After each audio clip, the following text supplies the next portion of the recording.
Welcome to American Issues Take One on ThinkTech Hawaii.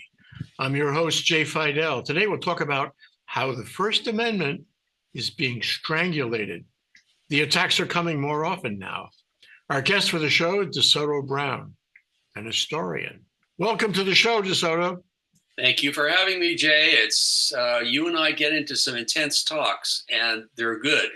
And in this time of difficulty, political difficulty, it is very helpful to be able to talk about the concerns and the worries and the things that we are facing.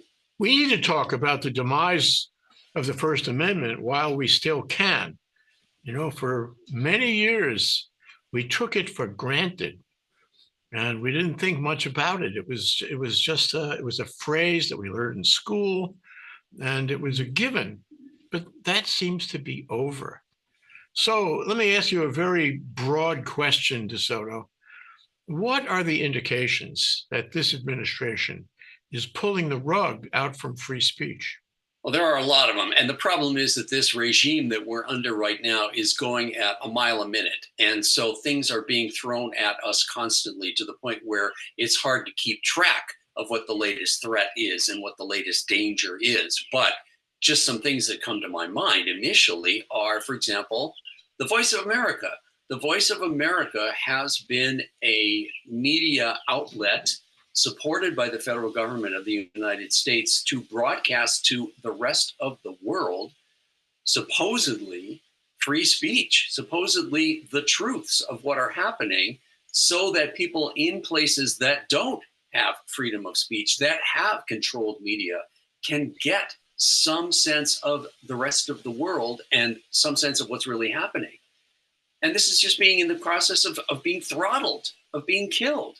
Now, that doesn't affect us as citizens here as much as it does the rest of the world. But the point is that it is a control.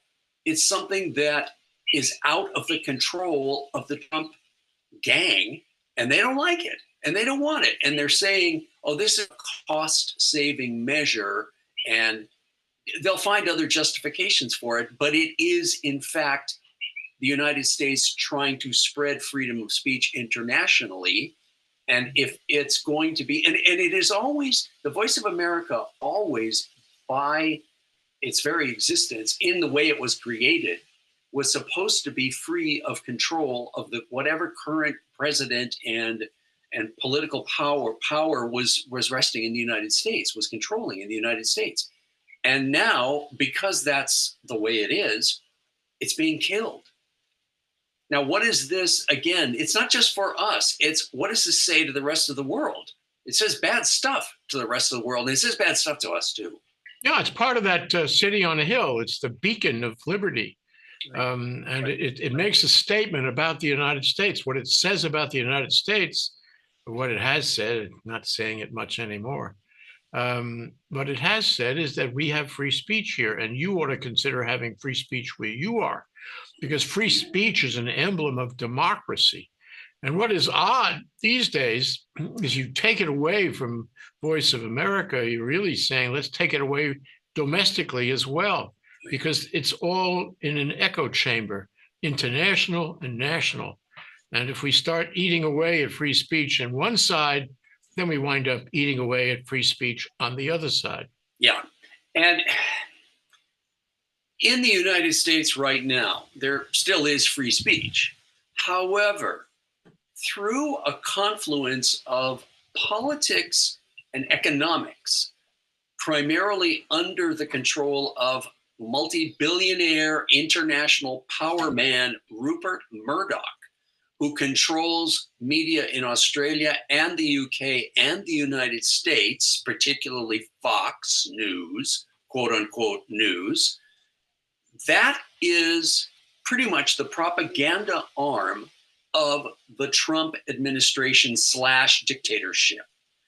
Therefore, it's been very overt for years. They kiss up to Trump.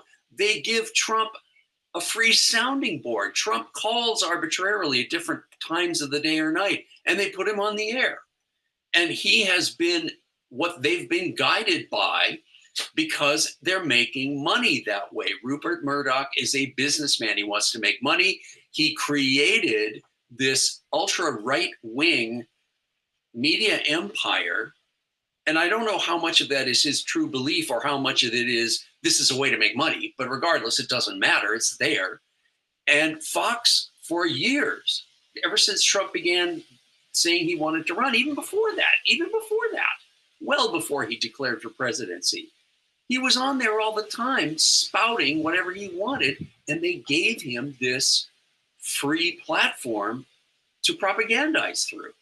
So that within that is a very tight group of people producing the words and the people consuming the words. And the people consuming those words just keep them rolling around among themselves. And what they are told on Fox, they just repeat. And they get bolstered by what they hear on Fox, so that all of what their political beliefs are supported. And they're just saying, yeah, look at all this evil stuff that's being done to us, poor, long-suffering conservatives, being picked on. And that's what they go with. And also, that's where they get the idea that Trump is the savior, because Trump is built up all the time. Trump does this, Trump does that. Look at how magnificent he is. There have been a few slight cracks recently in which some Fox commentators have gone so far as to criticize Trump for example, tariffs and the bad things they're going to do to the economy. But that's very rare. So in this particular case, and this has certainly happened in other situations in other countries as well, you've got some powerful media empire people who are working in concert with the government to both be producing the party line. And Trump will overtly, constantly criticize all the other media, the other whoever they are, and will actually threaten to sue them because they're criticizing him. So we've got, as I said, this confluence of this private enterprise as well as the political machine to work together to crush the opposition and put out, as I said, the party line. Let me go back to the founding. You know, this is the First Amendment we're talking about. That must mean something. It was the first one they thought about. This was number one. And it covers two major areas. One is free speech, and the other is freedom of religion. There shall be no state religion, the Establishment Clause, if you will. Why are they both together in the First Amendment? Well, I think the founders were struggling with this whole notion of an information campaign that would undermine the democracy they were creating. And one of them is a lack of free speech, and the other is religion that would tell you what to do and take political positions. And they're related. I really do believe they were related. If we were in the room with them, we would hear them say, there's a connection. But the other thing is, and I get this from, looking at those two things side by side, they didn't want state media. They didn't want the media to own state. They didn't want the media. They didn't want the state to own media. And they could not possibly imagine where telecommunications would go. They couldn't imagine television or the internet. They couldn't imagine those things. But they were at the fringe of understanding that. And if you look today, you look at Russia, state media, and this is the only media.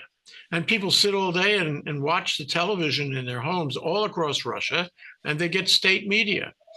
Now, what Fox News is then and now, or at least then under the first Trump administration, and now it's state media. He controls it. And as you said, not completely, but mostly. He controls it, and it conveys his message. It's not the only one. There's, the Sinclair Radio with 300 stations that repeat his message. And there's Newsmax, I think, that repeats his message. And he's trying to get into every media he can because he's very savvy about media. He's the one that's created really created the state media in the United States. So I think what we have is state media, and it's akin to the Establishment Clause, where religion is a state ideology. And we kind of have both of them these days. The First Amendment is being torn asunder on both of those levels. And I guess the question is, would it have happened without Trump? I'm not sure. I don't really think, not to the same degree, but it's certainly happening with him. He's been media savvy from the days of The Apprentice. Yeah, well, Trump is a self-created myth through his own words and his own, as you just said, his media savvy persona, because this guy's been using the media since the 1970s in New York. And he was doing it because he's a narcissist, because he wants to build himself up, because he wants to be the idol of people. He wants to create this monumental, magnificent persona of not only the richest man, not only the smartest man, but also literally the studliest man who women love. I mean, all of this stuff this guy did on the radio, on television, in interviews, and he had the nerve to call news reporters claiming to be a publicist, using his own voice and claiming he was a publicist for Donald Trump. And people knew it was Donald Trump talking about Donald Trump. But that's how shameless this man is. But yes, to go back, if we were to go back to the 1700s and to talk to the founders of the United States, as you just said, they didn't want an authoritarian, totalitarian, dictatorial existence. They had come from countries which were ruled by royalty in concert, usually, with a powerful state church. And the Catholic Church was the most well established with that type of structure, in which the Pope is the absolute ruler of all Catholicism and all Catholics. But even the Protestant Christianity was, again, in countries closely affiliated with the royalty. So those two factors are saying, here's what's going to happen, everybody. Here's what you're going to believe spiritually, and here are the rules from the church, and here's what you're going to do in your secular life, because these are the rules that are coming down from the king or the queen or whoever it is who's ruling you. And the Americans breaking out of this are saying, no, we're not going to have any of that. We're not going to have those two branches of power that are consolidated into one individual, one organization passing the rules. We're going to have a representative government in which there are lots of voices being represented. And then we work to put all of that together into a working government. And that's always been the foundation. So there's a lot of diversity. The diversity is always acknowledged, and the diversity is, in fact, part of how the government runs. And that's the antithesis of the authoritative, you shall do this thing. And they're breaking away from centuries of that in Europe and saying, this is a whole new thing and we're not going to do it that way anymore. Now, what we're facing now is threats to, and this has happened repeatedly. I mean, if you look at the recent history of Russia, Russia went from, again, a dictatorship to falling apart completely into a free-for-all in which everything was all over the place, and gradually becoming a dictatorship again. But in the course of doing that, all of these things have to be chipped away and then destroyed. So the different media, the different reporting organizations, the different TV networks, the different newspapers, the different sites online, all of those have to be silenced in different ways. Happened in Venezuela, happened in Cuba. It happens in all of these different locations in which there are dissenting different voices, and they get crushed. They get crushed through economic ways. They get crushed through political ways. They get crushed literally sometimes from being taken over by military, and people get shot. It's not to that point here yet, but we are seeing those same techniques being used to chip away. And one of the things that Donald Trump constantly does is say, these are, the failing New York Times, the failing television networks. They should be sued. They're full of liars. They criticize me. I mean, it's just a drumbeat of that from this crazy man who now, because as you said, because of the electronic communications that we have now, can sit there all night for hours typing and sending out these ridiculous messages directly from his addled brain to the rest of the world. And again, he's using that in many ways to just constantly belittle and demean and criticize everybody who doesn't like him. You know, there's another part that we should wrap into this conversation. And that is you have false information going out on state media effectively, you know, with his Trump Social and with his, agents in Fox News and Newsmax and so forth. But you also have the limitation of legitimate information. And I'm referring to a very frightening thing that has happened only since the inauguration. He's told the CDC they should not publish any reports about outbreaks of disease, so that we don't get that information. And that's not the only agency that he's muzzled. So it's really controlling the message in every way, including from other agencies and from other media. So I see this as, both hands clapping and forcing opinions and misfacts, what alternative facts, if you will, on the public. And there's another one that's right in there, and that's the deletion of words. So in government agencies, and he's putting pressure on private corporations in the same way, let's not have any reference to DEI. Let's not see that word or that acronym. Let's not see a lot of things. Climate change, the United States Coast Guard, that's my original service, teaches at the Coast Guard Academy. They teach about dealing with climate change, environmental issues. That's a big part of their mission. Well, the term climate change has been expunged from all their teaching materials. This is pretty frightening. So now you have, and it's happened before, it happened in Germany in the 30s. You have certain words that are verboten. You have certain statements that can't be made. You have certain people that can't be referenced or quoted.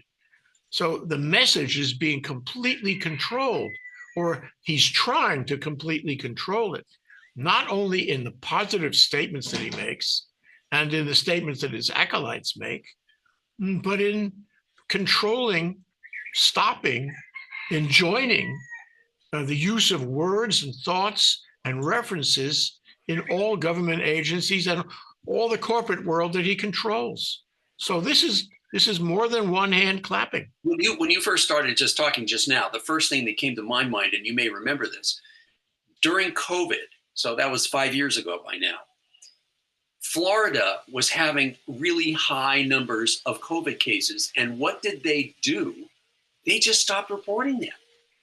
So we'll just cover it up. We just won't tell you how many people have COVID, because that's going against our claims of, oh no, this is trying to shut things down is a cruel punishment to all the rest of us for our freedom. How dare you do this? Trying to stop a deadly disease from spreading through the population is somehow an infringement on my rights. Well, that's what they did. And you're absolutely right with all of this other stuff too. And it isn't just, as you rightly pointed out, it isn't just that the government is forced to stop saying this. It's that, for example, if we look at your college and we think you're using DEI, we'll just stop giving you money, because we have the power of money that we can control in terms of the money that we give out to you. So if you're doing something politically that we don't agree with, because we've decided that diversity is evil and we'll wipe it out, then we'll wipe you out by not giving you any money if you're not following our dictate of what. And in the same way, we saw, for example, Target announced that it was dropping its DEI initiative because this is now the political climate. And what happened? A massive public boycott. And I have no idea how much of a change that's actually made in terms of Target's income or sales.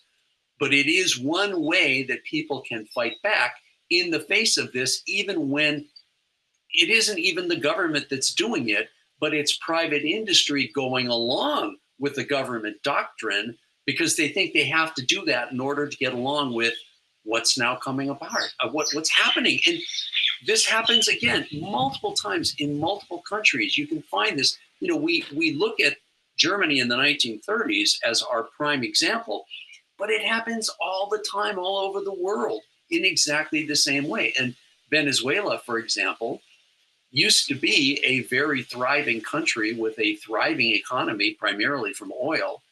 And because of the succession of dictators there, their oil industry is in chaos. Their entire country is a mess economically. But because of the way that the government was treating private industry, these major corporations just either pulled out or shut down. And again, the government forced it even without violence, even without other ways. So the government can do this to the rest of the world, even if they're not under direct government control, although government control is what they want. So it can happen even if you're out there in the world with your own little business. They can tell you what to do and silence you and not let you do the things that you believe in or other people believe in because it's not the doctrine from the state. Well, let's talk about Target or Costco. They have DEI. Trump wants to have them stop talking about and using and implementing plans for DEI. So he says, I'm going to withdraw all funding. I'm going to attack you in the other media. I'm going to use the power of my office to stop you from saying something and doing something. Now, there's nothing that I know that ever came down the pike from Congress, or for that matter, from the Supreme Court, which bars DEI. It's only his personal view of things, and maybe others in his administration, but it hasn't been blessed by any other government branch of government. And so when he does that, he says, I'm going to withdraw funds, I'm going to hurt you, I'm going to punish you if you don't follow my instructions on what to say and how to handle this issue. Isn't that a violation of the First Amendment? They're not free to talk about it. They're not free to publish their plans and programs about it. The same thing with the universities. He's clamping down on academic freedom, on university thought, if you will. So what I'm thinking is there's a clear violation of the First Amendment, freedom of speech here. Many. I mean, he's got a whole blackboard full of these things. And why aren't the courts correcting this? I mean, it's an outrage. We've had the benefit of free speech, which is critical to our society and our democracy. It is, democracy dies in darkness. Democracy dies without free speech. It's ironic that should come from Ted Bezos. But in any event, seems to me that the court should be down on him about this and stopping him every time he does it. But they bend a knee, don't they? They all agree they don't want to lose their funding. They don't want to be criticized. They want to have, some connection with the White House. And so they accede to his demands. And so in a transactional way, they're not doing free speech, and we're not getting free speech from them. My point is, I'm disappointed that the courts haven't corrected this already. They have the power to do that. They have the First Amendment, don't they? It's mind-boggling to see how easily these things can be overturned, which you consider to be absolutely foundational, rock solid, set in concrete. Nobody can ever mess with them. And one guy comes in and starts throwing out his executive orders, and people just say, oh, all right, we'll do that. Somebody files a suit, and it gradually works its way through the courts. And then a judge may make a ruling that says, you're forbidden to do that. You must stop. And they don't even stop. And they just keep going. This is what's so bizarre. Because as you said at the beginning, this is just something that's so intrinsic to our understanding of how our world works, and that it can be destroyed so quickly through so many devious ways. And again, as we just were saying, it doesn't have to be that you control just the government. The government of itself has power to control other aspects of the rest of our lives that isn't part of the direct government, through financial means, through bad publicity, through whatever, through threats. And it's working. One other leg on this stool is that he files suits against others. I mean, I'm waiting for somebody to file a suit to preserve the First Amendment. We don't have enough of that, but he is filing suits against others. And to wit, the Des Moines Register and the pollster who made a prediction that he wouldn't win, he sued him. Now these people, have to defend against that. I don't think that's something the Department of Justice could arguably represent him on, but he has the money to sue them, and they may or may not have the money to defend. Which is very troubling when you have the president filing a lawsuit like that. He's very Akamai in court for sure. Then you have Sullivan versus the New York Times. We really need to discuss that, Soto. This is a lawsuit went to the Supreme Court in the 70s where somebody tried to get a defamation judgment against the New York Times. And they said, wait a minute, you're a celebrity, you're a public person, and our level of care and concern about verifying the facts is not the same for a public person as for a private person. If you were a private person, we'd be under a greater duty to verify what we report. But a public person, not as much. And that case ruled in favor, at the Supreme Court, ruled in favor of the New York Times. Well, for a long time, it was considered important and basic law of the United States. But more recently, there's been a lot of noise about how it should be turned over. Increasingly, the MAGAs are saying, well, let's reverse that like Roe v. Wade. We don't want that. Now that the implication is enormous, because if you have a greater duty to verify for a public person, like somebody in office, then that person can sue you for defamation for any mistake, whether real or perceived, in the way you report. So this opens the gate, opens the door to a flood of cases by MAGA GOP office holders and Trump himself for defamation claims. And the defense that was available under the Sullivan versus New York Times holding back 40 years ago, 50 years ago, won't protect you. So what this means is that he could get his acolytes to file lawsuits against the New York Times for everything they said, every revelation they found, every bit of important reporting they did about public officials, and just file a suit. Everybody files a suit, and the New York Times won't be able to dismiss that on motion. It'll have to go down the pike of litigation, and it will cost the New York Times a fortune. And if you're a smaller media, like the Des Moines Register or any smaller media that he wants to put out of business, then he can do that by getting people to file lawsuits that are spurious, but that can't be dismissed on motion under the Sullivan versus New York Times holding.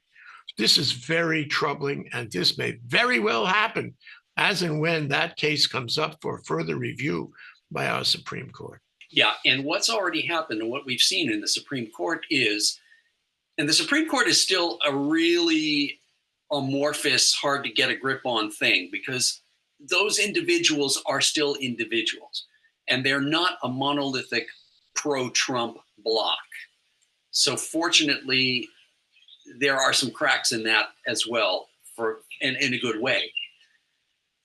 But the other aspect of this, as this brings up, is if you shop for the right judge, which they do, and you file the suit in a place where you know it's going to go to a pro-Trump judge, then you can start to work your own magic to make it work for you. And you are pretty sure that the judge is going to say, yes, Trump has been defamed, ABC or whoever, pay him 50 million bucks. Now, fortunately, this does also go the other way. So making it easier for defamation to be filed means that Dominion and Smartmatic can file lawsuits against Trump and the Pillow Guy and Rudy Giuliani, et cetera, for claiming that the 2020 election was stolen through the use of voting machines. So fortunately, it can go the other way. But still, again, the uncertainty now of what was accepted as precedence in the legal world of this has been decided based on this ruling in this particular case is now no longer being accepted as, again, the foundation of what we can base all of the legal arguments on, because the Supreme Court will throw things like that out just like that on their whim. If some crazy right-wing group says, here, we filed a suit that says this is wrong, the Supreme Court can say, yes, we've decided that, yes, that is wrong. All of that legal precedent is destroyed, and now it's a whole new ball game, and we can go after the people who don't like Donald Trump. And they will. They are. So they are. So there are other, tangential things I'd like to raise and ask you about. Number one is this whole thing about right to counsel. Wall Street firm takes on Jack Smith as a client. Trump hates Jack Smith. He has no legitimate claims against Jack Smith. Zero. I don't know whether the Department of Justice is involved in that.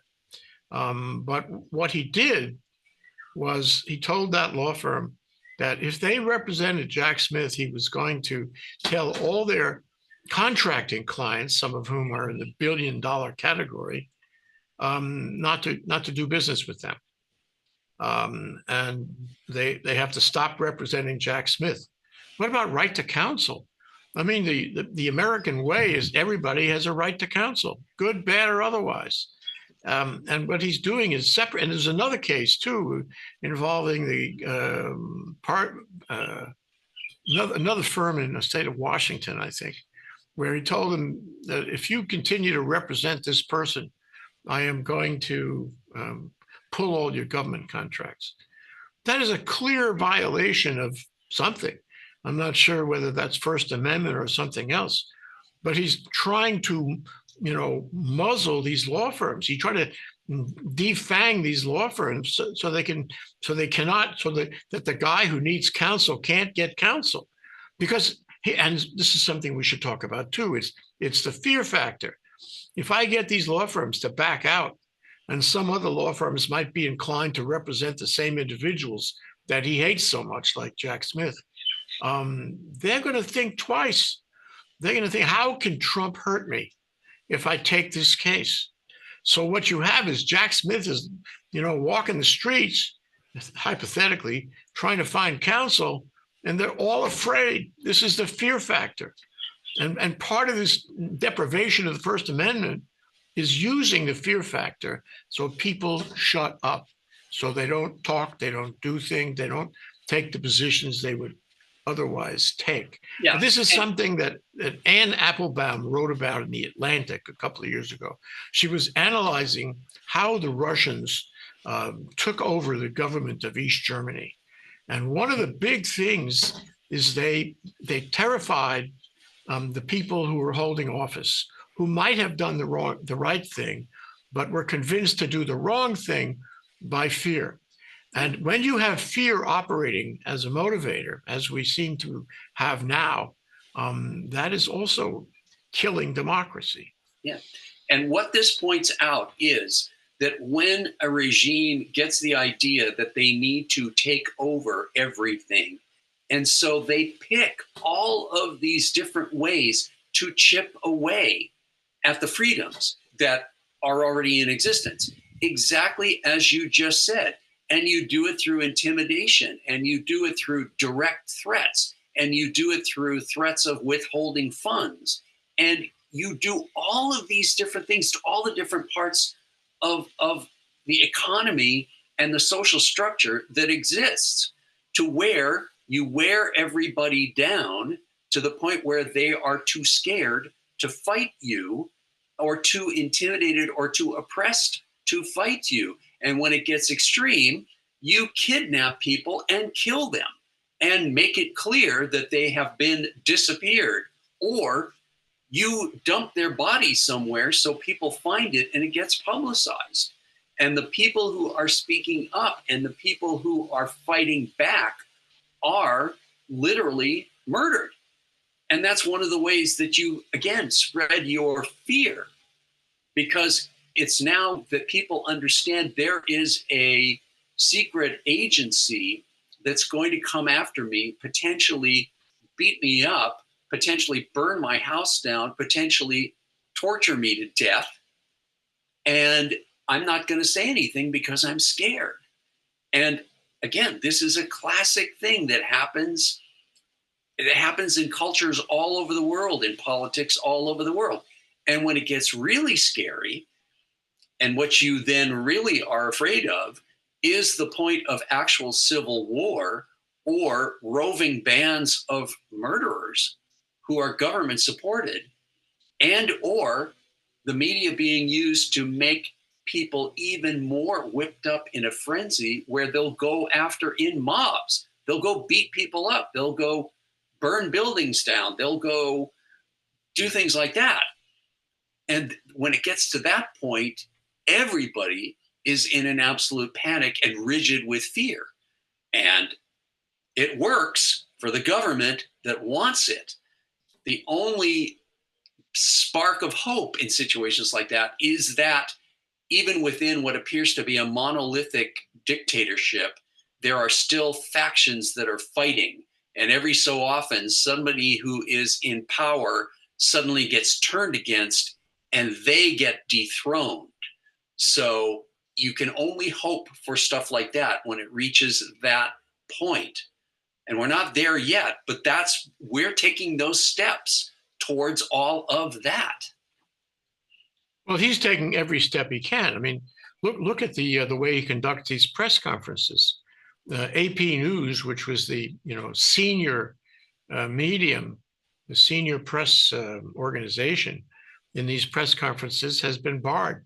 Now they barred because they wouldn't recognize the Gulf of America as the new name of the Gulf of Mexico. Is that ridiculous or what? He barred them from White House press conferences, and they sued him. Now, I don't know what the result is. I don't know whether they got an injunction or what. But that kind of thing goes directly to the First Amendment.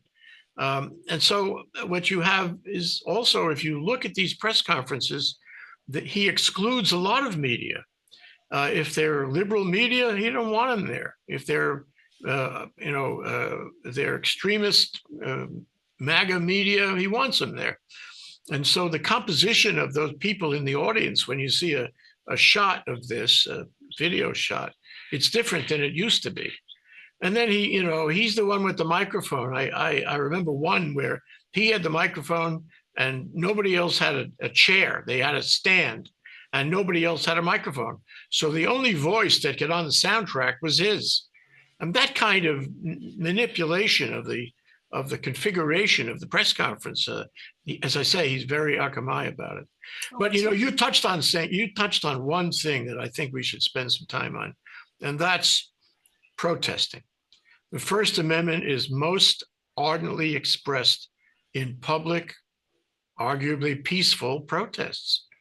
But that is at great risk now. Yes, it is. And the sort of central figure of this right now is the pro-Palestinian guy who, now I don't even remember now. I've forgotten his name because I'm trying to remember it, or the university that it was at. Was it Columbia? Mm-hmm. In which he's been arrested, and I think he's physically been taken out of the United States now, even though he is legally in the United States, because he was doing something that they didn't like. They literally just kidnapped him and took him away. Well, that is exactly what we're talking about. The good thing about protests now can be more decentralized, and it's not as easy to go after an organization or a leader because it is so widespread through online media. You can spread the word, and it doesn't even have to be a central person. We're all going to get together at this place and we're going to protest this. So it makes it more difficult to fight that. But at the same time, what we also see, and has happened in other countries and happens all the time, you shut down social media so that people can't spread the word that way. And then they have to see each other physically or write things to each other. So it's not as easy to organize a protest. So if you control social media and don't let people talk to each other, then you are cutting down on the possibilities of protest. But there's also, as again is very common, there still are protests, but if you have a violent counter reaction to the protest in the form either of government people literally swinging billy clubs and punching and hitting people or shooting them, or if you get your side, civilians on your side, to attack the people who are protesting, again through social media, then you have a much larger chance of suppressing, oppressing, and wiping out those protests. So social media is the way that those can spread, but social media can also be used against or to stop those things. But yes, protesting is one of the very basic things that's part of free speech. And there are people, unfortunately now, who are so indoctrinated with Trumpism that anytime somebody's criticized for criticizing him, this chorus of voices pops up saying, yes, this man who's daring to criticize must be suppressed, must be kept quiet. And that is a danger where you can get a big chunk of the population to follow the party line and to say, yes, we must snuff out, we must crush the protesters, we must crush those who oppose us. They are the bad ones. And again, you just get the conspiracy going. They're trying to do this to us. They're trying to secretly do that to us. George Soros is paying people to go to the town hall meetings and be cruel and mean and yell at those poor Republicans from the government who are being so treated so badly. And Elon Musk, right at this moment, saying, why is everybody picking on me? It's so mean of them. It's cruel. Unfortunately, you can get a chunk, as I said, of the population to say, yeah, look at how bad they are. We need to shut them up. Yeah, it reminds me of some of Trump's rallies where he called on people to beat up those who were criticizing him. Yeah. And said, I'll pay for the lawyer to, support you in beating up this man. Yeah. So there are a couple of things you mentioned, DeSoto, that really we should pursue. One of them is the whole thing about the public square. I've followed architecture as you have, and I believe in the public square as a part of democracy. And back in the classical days, the public square is where people talk to each other, and we don't have that anymore. And we don't have so many public squares where they can talk to each other. And to the extent those public squares become locations for protest, there's certain risks involved. But the public square has turned into an electronic public square. And with that, yes, you have great leverage to send out your message, but the other guy has great leverage to send out his message and to somehow undermine your message electronically. And it is of great concern to me that the inauguration included some oligarchs who had the power to send out or moderate or not moderate social media messages in favor of Trump, and they are doing that in favor of Trump, and thus control the public discussion, which takes place largely on social media these days, right or wrong. And I don't think the courts have really addressed that problem. Some people say, well, it's freedom of speech, so you can't stop them when they make lies and foment violence and all that, and hatred, whatnot. Moderation has come down since that inauguration. Mark Zuckerberg stopped moderating. I don't think that Elon Musk moderates at all. He's a very active player on X. So what happens is these social media organizations play a greater and greater role in perverting the truth, in spreading lies, and in undermining, the free speech that the founders were thinking about. What can be done about that? What can be done to make the public square of social media into the public square of classical times? Well, this is an extremely good point. And when Elon Musk bought Twitter, this is a nail in the coffin of public discourse. And he did it under the guise of being, quote, a free speech absolutist, which, how can I put this, is a lie. He's not. He silences people who criticize him on his social media platform. So that is a lie, and yet people will go right along with it. Oh yeah, free speech. One of the things that led to this was the claim that conservative voices, conservatives, were being unfairly silenced. Well, the reality is that every social media platform has algorithms to shut people down if they use certain words. I have gotten to the point where I, on YouTube, no longer can post certain things because automatically my comment will be deleted because I used a certain word. And I don't know what exactly those words are, but I have to try to work around that. I am not a conservative voice, obviously, but I'm being silenced. So for the conservatives to say, look how cruel this is and how wrong it is that we are being oppressed, no, it was just part of the general moderation. But as you just said, moderation in some respects is being dropped so that I can't say for certain, but I certainly believe that probably more conservative right-wing stuff is being let through, whereas less conservative stuff is probably being deleted.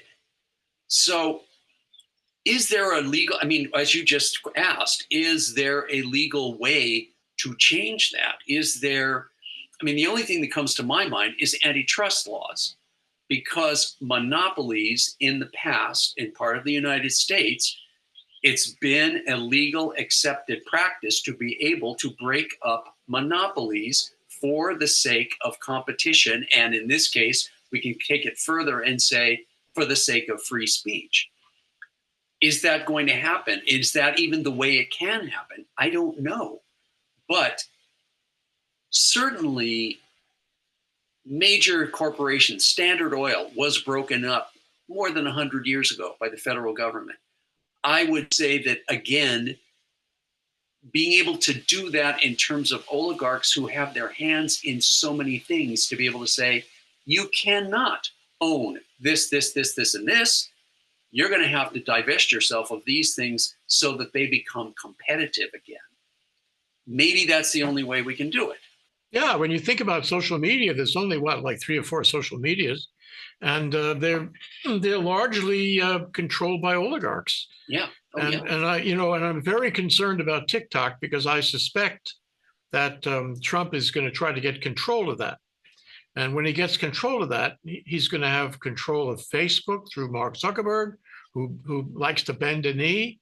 And of course, he has control of X through Elon Musk, who will do anything for him. And then if he gets TikTok, he'll be able to, have a perfect state media platform. So that's what he's looking for. He's looking to end the First Amendment by controlling all the media. And I want to add one other thing that comes to me from your comments, and that is this. TV hosts on MSNBC, which he hates, and CNN, which he hates, because they criticize him, seem to be disappearing and being, reorganized. And although we still have a couple that are notable and do attack him regularly, a lot of them have somehow slid out of first position. I don't know why, but I suspect it's because there's economic pressure on the board of these companies or on the executives to reorganize so that there's not so much criticism of Trump. But where they're going, and they're all going, is to the second tier, and the second tier is the podcast tier. Yep. And I don't know about you, but I get a ton of mail from podcasts. And I think that kind of includes YouTube as well, which, as you have pointed out, may not be as clean as we want.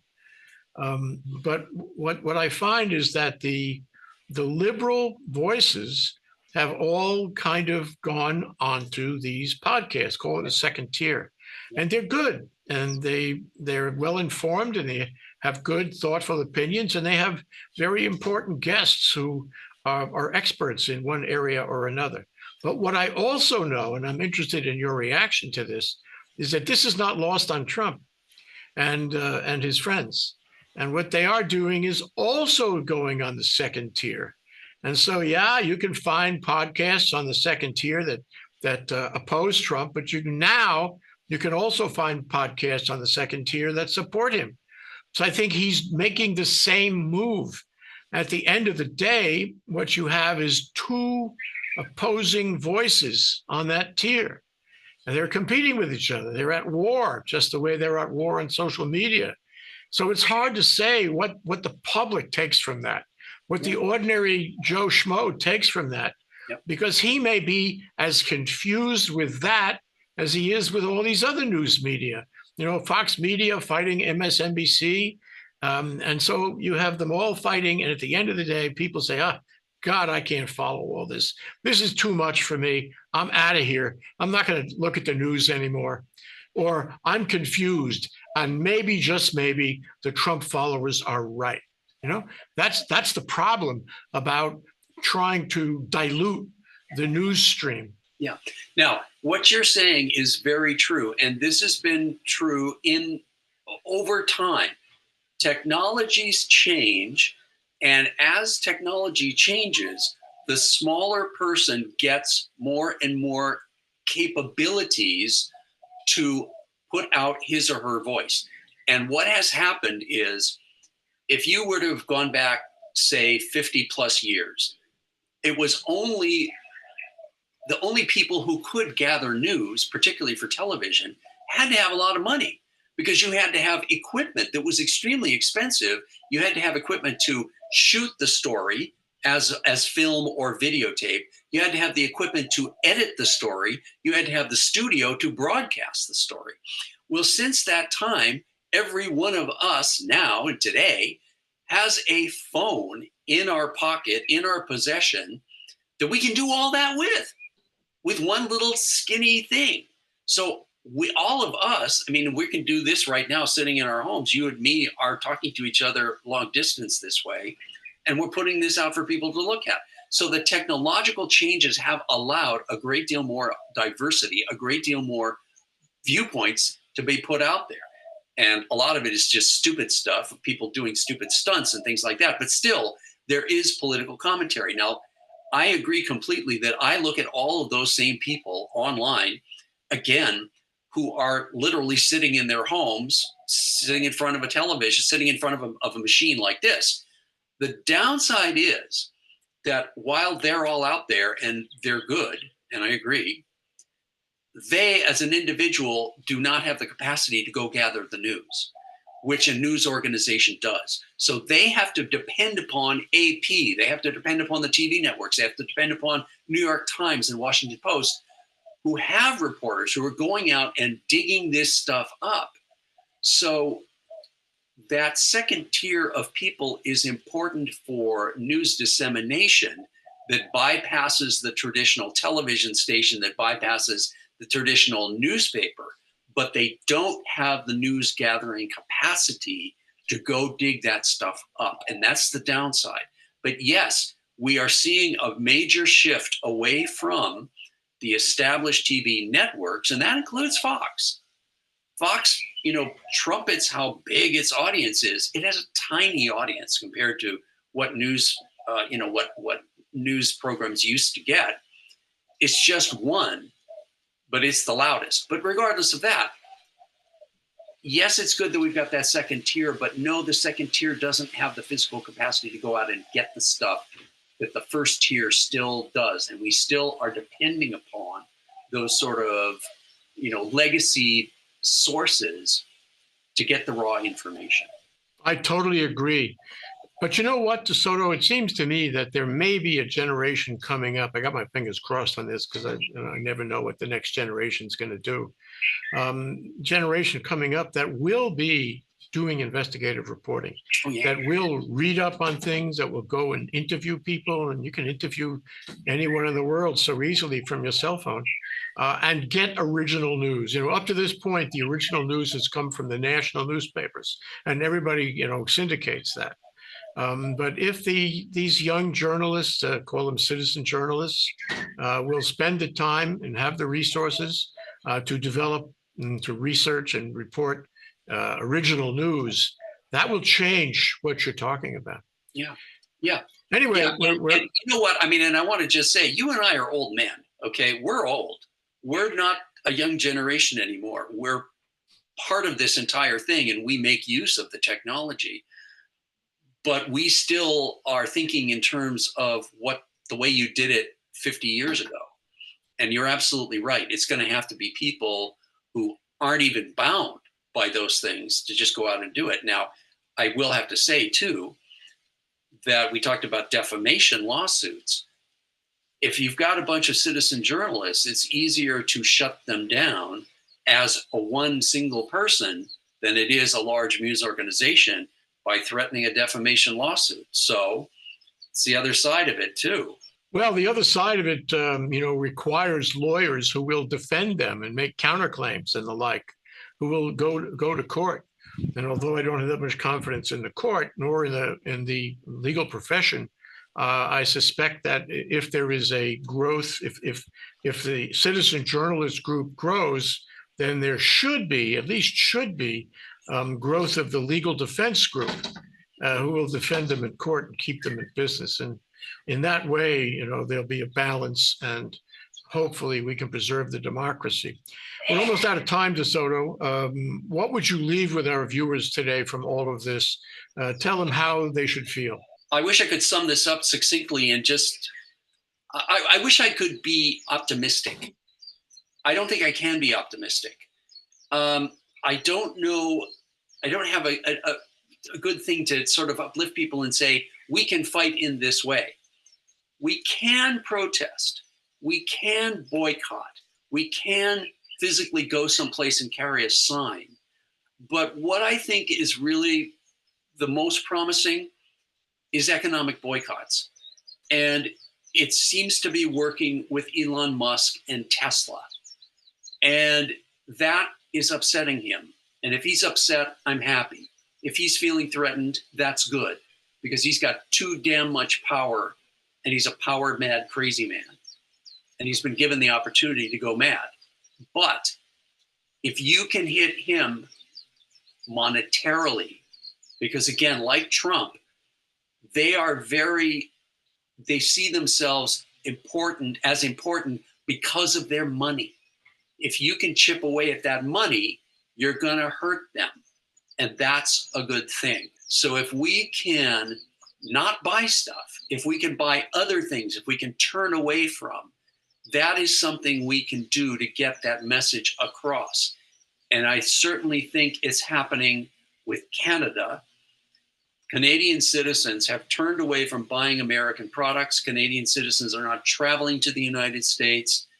And I think it's going to make an economic difference enough to where people will notice it, and they will realize if you alienate people and they boycott you, you're going to suffer. So as individuals, I think that's something we can do. Clear target right now. I mean, I'm not going to buy a Tesla, but then again, I never was. But the point is, we can do that as individuals, and we can choose to do that as individuals. And we don't have to be part of a movement. We don't have to, follow any instructions. We can just choose when we go and buy things to buy certain things, to make that clear. And maybe that may be a little tangential to what we're talking about, but it is part of being an individual and having that freedom. And basically, that's what we're talking about, freedom of expression. I can choose not to buy something if I don't like you. That's part of what I can do. Sure, that's freedom of expression too. Yeah. Anyway, thank you. Thank you so much. DeSoto Brown, thanks so much for this discussion. I'm Jay Fidell, host of American Issues Take One. We've been discussing how the First Amendment is being strangulated. Thanks to our viewers for watching. We'll see you again soon for the next one. Aloha.